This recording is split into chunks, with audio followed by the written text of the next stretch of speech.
So in with, Madam, thank you very much for giving me time to speak today, and I'm grateful to this nation. माननीय सदस्य अमरा राम जी। माननीय सभापति महोदय, आपने budget पे बात रखने के लिए अनुमति दी, इसके लिए तो मैं आपका आभार व्यक्त करता हूं। और जो देश का किसान, देश का जवान, देश का गरीब और महिलाएं जिन आशा कर रही थी, मैं समझता हूं ये बजट उनकी समस्याओं के समाधान के लिए नहीं रखा गया है। जहां कहा जा रहा है आज किसान इस देश की आज़ादी के 75 साल बाद भी अगर इस कृषि संकट के कारण वो आत्महत्या कर रहा है, मैं समझता हूं अंग्रेजों के वक्त, राजशाही के वक्त भी आत्महत्या नहीं करता था, इससे भी बुरी स्थिति थी। लेकिन आज इस कृषि संकट के कारण इस देश का किसान और खेत मजदूर जो जिंदगी अपने खेत पे या मजदूरी पे चलाता है, वो आज आत्महत्या कर रहा है। इससे बुरी बात नहीं हो सकती और उनके समाधान की बजाय उनके साथ जो खिलवाड़ किया जा रहा है, मैं समझता हूं कि इससे बड़ी बात नहीं हो सकती। आज वो अपनी पैदावार का किसान केवल एमएसपी मांग रहा है, न्यूनतम समर्थन मूल्य की गारंटी मांग रहा है, वो देने के लिए सरकार तैयार नहीं है। और जिस तरह से आज उस किसान को लूटा जा रहा है, आप अंदाजा कीजिए सभापति महोदय, 15 रुपये में जो हमारे कृषि मंत्री जी जहाँ से आते हैं, 100 रुपये में बीज ला करके लहसुन बोया था और 5 रुपये में लेने वाला नहीं था। किसान उनसे भाव मांगने गया, उन्होंने मंदसौर में गोली देने का काम किया और 5 किसानों को मौत के घाट उतारने का काम किया। 15 रुपये में जो फसल पैदा करता है उससे खरीद के 300 रुपये तक बेचते हैं, जब तो देश विकास करता है। और उस किसान को अगर उसकी लागत और मेहनत के अनुसार थोड़ा मुनाफा जोड़ करके गारंटी दे दी जाए तो देश विनाश कर देगा।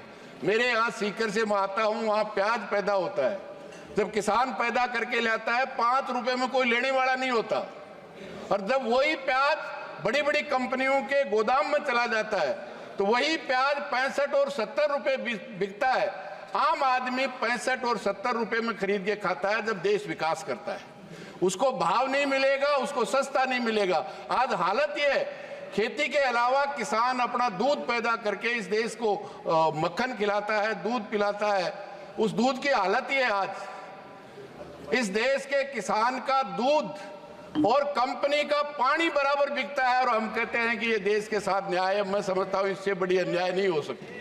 आज 25 रुपए में दूध, 26 रुपए में दूध लिया जाता है और 50 रुपए में दिया जाता है, और एक पानी की बोतल भी 30 रुपए में और 40 रुपए में मिलती है।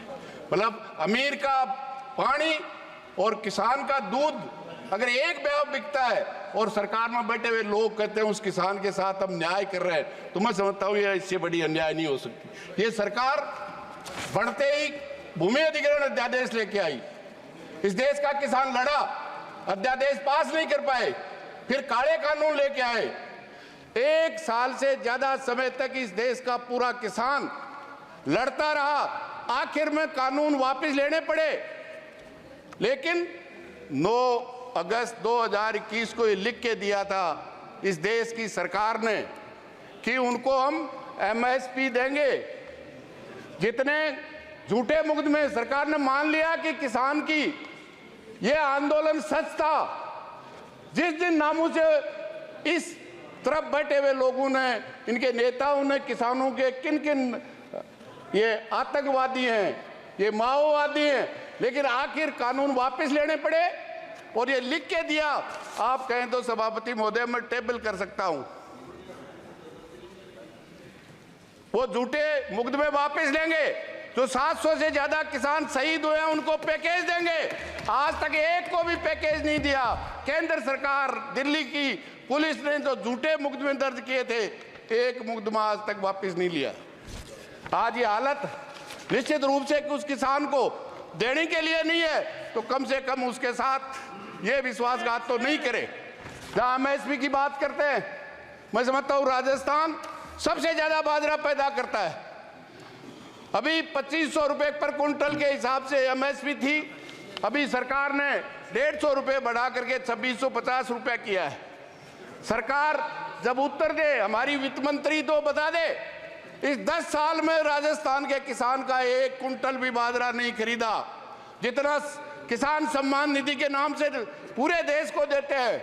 इस 10 साल में उस राजस्थान के किसान का नुकसान अकेले बाजरे में करने का काम किया है। ये हालत एक जगह नहीं है, हर फसल में।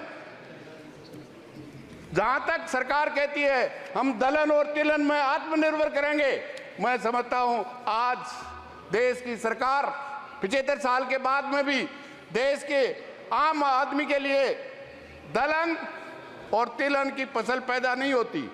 हम दाल के लिए विदेशी किसानों को हम भाव दे सकते हैं, लेकिन यहाँ के किसान को नहीं देंगे। जब सरसों और चना खरीदने की बात आती है तो सरकार एमएसपी पे कहती है हम केवल 25 कुंटल खरीदेंगे। अगर 50 कुंटल किसी का हो गया तो 25 कुंटल आपके यहाँ बेचेगा और 50 में से 25 कुंटल बाजार में ले जाके बेचेगा। ये हालत मैं समझता हूँ इससे भयानक हालत नहीं हो सकती।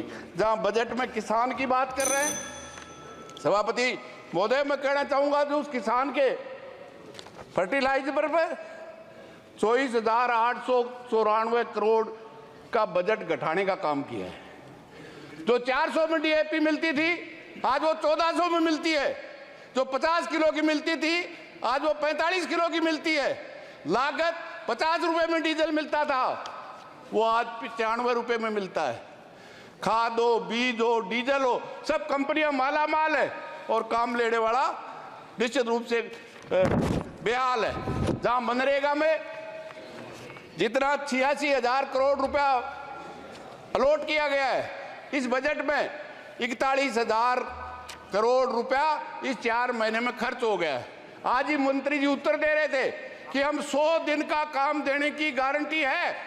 एक भी स्टेट ऐसा नहीं है जहां काम मांगने वालों को 100 दिन का काम दिया हो, जिसमें सबसे ज्यादा महिलाएं 90% जाती हैं, जिसमें 80-90% SC और ST की महिलाएं होती हैं।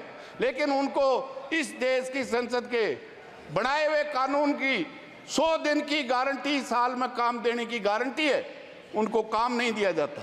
उनको समय पे मजदूरी नहीं दी जा सकती। 4-4 महीने लोगों को मजदूरी नहीं दी जाती। और राजस्थान वो है जो आज भी पीने के पानी के लिए तरसता है।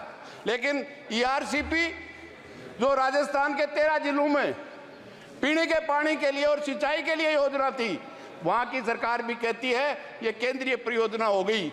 लेकिन इस बजट में ERCP का राजस्थान की योजना का नाम नहीं है। आज पीने के लिए हालत खराब है।